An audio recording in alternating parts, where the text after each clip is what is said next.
In theory, CSR practices adopted by different organizations have to be generated from a corporate culture with strong values that the employees identify with.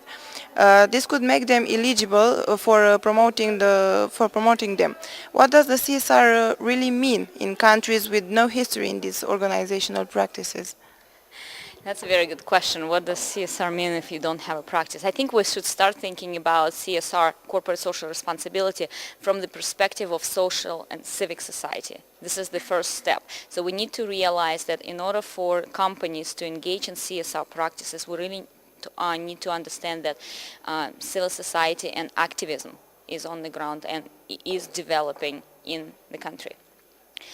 How a company can perform CSR practices. I think the company first and foremost needs to realize the strategic potential.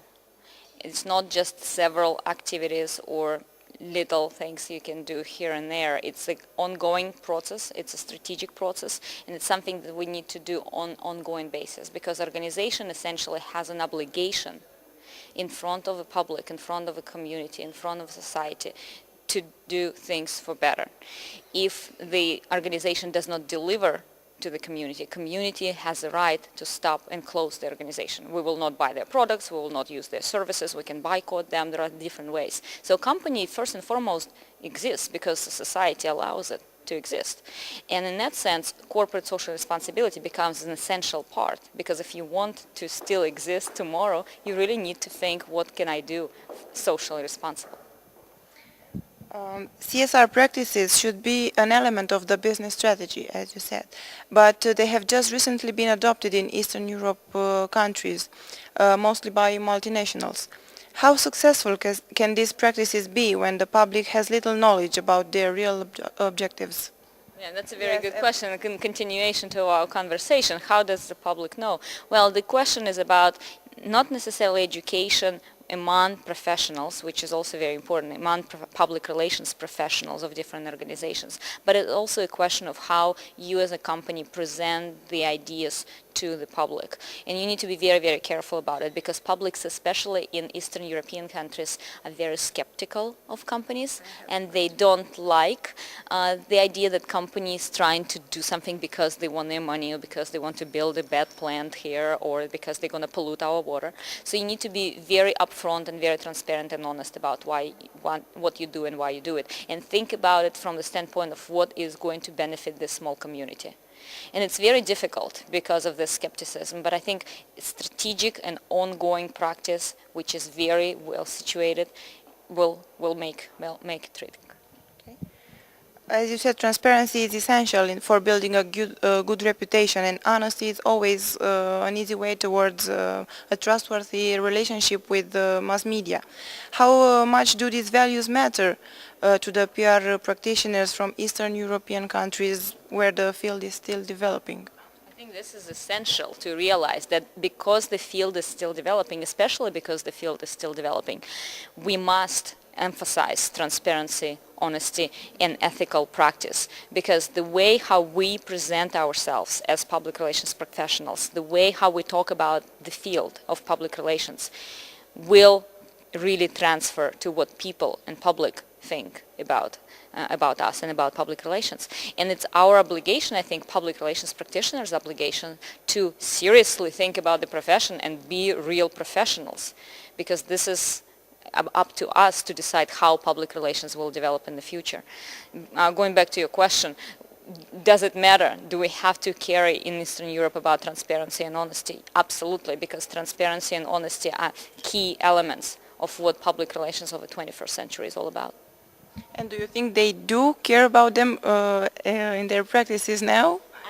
Well, I'd like to believe so, and I know that there are quite a few professionals who do practice that, and that's why we have these conversations. And in this room I saw a lot of professionals, practitioners who really care about what the profession is, what the field is, and they want to make it better. And I think these are the people who will really build the future.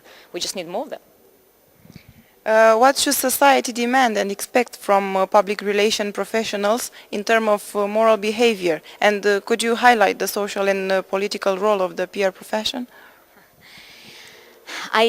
I have lots of opinion, and I can share lots of information with you, my personal and professional information about what I think about ethics and how it should be.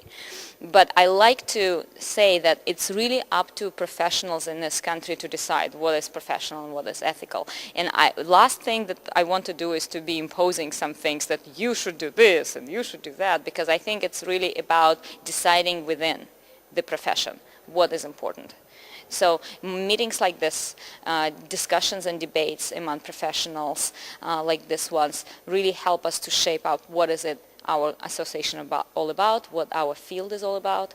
I like to see, I saw that and I liked it, that a lot of people talked about ethical responsibilities, and they talked about transparency, and they talked about honesty, and they really are on track with many other professionals around the world, on track of establishing public relations as a profession, as a strategic communication management, as a professional occupation, as a serious occupation. And I really like this trend, and this is something that we see around the world, so I think you're on a good track there.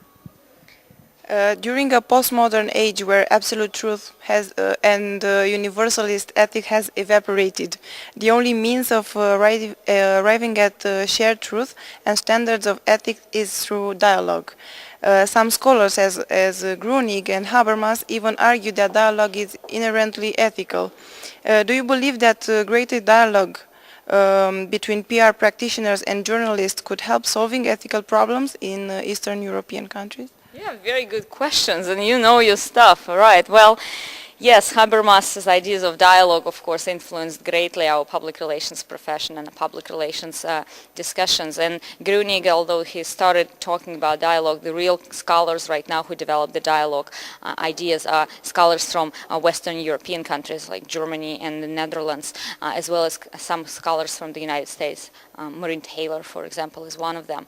I think dialogue is essential, and this is a way, a public sphere dialogic approach that really can help us to understand how we can move beyond accusations and really create a discussion and dialogue between public relations professionals and journalists. And I really truly believe that. And you see that more and more in public relations discussions and in academia, we talk about dialogue and relationship building as main elements and main approaches to public relations. So yes, I think dialogue is the answer. It's the way to think for us about public relations practices and about public relations theory.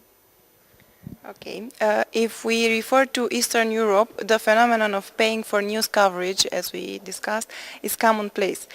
Which are, in your opinion, the most significant factors in stimulating these kind of practices? Yeah, several years ago we've done a study on global index of media non-transparency, and what we found is there are several factors that really influence that. And we can divide them very briefly into political factors, economical factors, and media factors. Political factors, of course, include the government sustainability of how democratized government is and whether people have a will to make their decisions known. So free elections. The economic factors, the ones that we talked about this morning, factors where we understand whether media have opportunities to earn money and survive, where journalists have enough salaries to live on, and at the same time where the public relations practitioners make a living from what they do. There are other economic factors, of course, larger economic factors in a society that influence this. And the media factors have 2 points there. Media, development of the media, the access and the outreach that media have in the country, how well the alternative media developed, internet portals, and the ability of getting information elsewhere than just from traditional media, because if there are other channels, then there are more opportunities to distribute and disseminate information. So that means that I don't have to pay just this one newspaper if I want to be heard by so many people. And the other portion there, the other element there is to understand the importance of the development of a professional practice. And that goes, again, with the media development of the profession of journalism and development of a profession of public relations. We see from our studies that the more professionals talk about the professionalization of the field, the less those practices happen.